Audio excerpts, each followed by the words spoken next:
What's up, guys? Beastmaster here, and this is going to be my second installment of gathering memories from 11 years ago. Today is July 14th, and it's also Monoxide's birthday. So happy birthday to Monoxide of Twiztid. 11 years ago today, we actually celebrated his birthday at the Twiztid seminar, but I'll get to that in a minute. If you didn't watch my first video, this should be a response to it, or there's a link in the description. Whatever's clever, you can check that out. I was reading a letter that I wrote to my best friend, and because he got me into ICP, and we were going to go to the first gathering 12 years ago, and we couldn't make it for whatever reason. So when the gathering came around in 2001, I made a point not to miss this shit. And like I said in my other video, it really changed my life. And so I'm going to pick up this letter where I left off, talking about the second day of this gathering. Without wasting any more time, let me get right into this. Oh, let me waste a little more time. I forgot to show you guys the t-shirt. This was the official gathering t-shirt.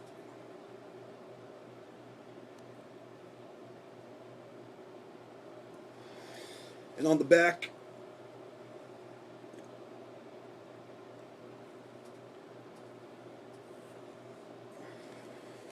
yep. And I told you guys about how I won a copy of Morton's List. Well, here it is. And as you can see, we've got the autographs from Tall Jess Nathan and Jump Steady, who's making his return to the gathering this year. Awesome. Jump Steady is like my fucking hero. But that's a whole nother seminar. So, alright, second day of the gathering. It was crazier than ever. And there was more Faygo being thrown in the line outside before we got in than I've ever seen at a show. Juggalos were going fucking nuts. And Batanka and I, we watched the Electric Girly Freak Show in Tesla Coil on the main stage. It was like a circus sideshow event. Very cool. And by the way, I am going to post a slideshow with all these pictures that my friend took in another video. So stay tuned for that shit. Alright, the Twiztid seminar. ICP, Blaze, and ABK all showed up at the Twiztid seminar to celebrate Monoxide's 28th birthday. There was about 400 juggalos in the room, and Jay passed out cake to as many people as he could, and I actually got a piece. Violent J confessed that he smoked weed for the first time with Twiztid and some Detroit juggalos in their hotel room.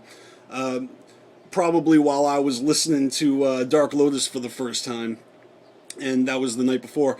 It was funny the way that Violent J explained this. He was laughing and shit. He said, I was retarded, but hey, it's alright to be a little retarded. It's the gathering of the juggalos.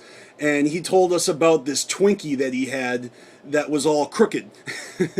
Alright, next, Missy. You know, Missy, she's fat as hell. Well, she was at this gathering, and I got to meet Missy. So, she is the fat porn star from Big Money Hustlers, and I got her autograph, I got my picture taken with her, and I didn't stand in any of the autograph lines at the gathering. They were wicked long the whole time, and ICP always had to leave early for other events, so only hound dogs asked for autographs during the seminars, and every time somebody asked, the room just filled with groans of annoyed juggalos. Doesn't that always happen? Alright, second night performances. Blaze and Anybody Killer performed. ICP and Twiztid came out during their sets for a few songs. And then the mystery guest performance was about to begin, and some Detroit juggalos were speculating that it was going to be Isham.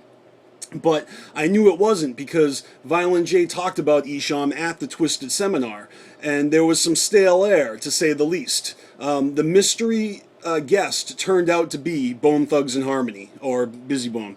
And I ended up smoking this blunt with these juggalos from Detroit, who were actually smoking with Violent J and Madrox the night before. And let me tell you, that was just a perfect moment, because these guys were in the crowd and we're watching Bone Thugs, and they're telling me about Violent J and you know, this whole like ice cube tray that he was drawing on and a bent Twinkie, and I'm like, he just told us about that in the seminar. I knew they were telling the truth because Violent J told the same story to us a little earlier, so that was really cool. And yeah, so all right, I could have died a happy juggalo at this point, but it was the time for the very first performance of Dark Lotus. And I tried to get up to the front row, but I only made it like 10 feet from the stage. The crowd was intense, and Dark Lotus was unbelievable. Everybody had their face painted the same with the black and white pointed crosses. And they also did many awesome songs. It was a shock, and I was psyched when I heard that Dark Lotus was performing Cemetery Girl, First Day Out, Murder, Murder, Murder, She Ain't Afraid, $85 an hour, Spin the Bottle, Three Rings, Hound Dogs, and then a shitload of brand new Dark Lotus songs. And after that show, I was all fucking done. I slept like a rock that night. And well, that's it for the second day. I've got one more long ass segment here for the third day of the gathering, 11 years ago, 2001. And again, if anybody knows anybody who was at this gathering, I mean, I know people who are at this gathering, but they don't do YouTube, so no big deal or anything. But I'm just trying to, share some knowledge and share the love. And yeah, I can't wait to show this slideshow to you guys, because my friend Patenka, he actually took 30 rolls of color film because he's a photographer, and he developed them all for free and gave me digital copies of all the pictures. And so I've got one hell of a slideshow from this gathering to show you guys. And yeah, so I'm going to work on that a little this weekend, and I'll be back tomorrow to give you my recap of July 15th, 2001 at the second annual gathering. And let me tell you, this is a good one, all right? So I'm Beastmaster, peace the fuck out, and I'll see ya.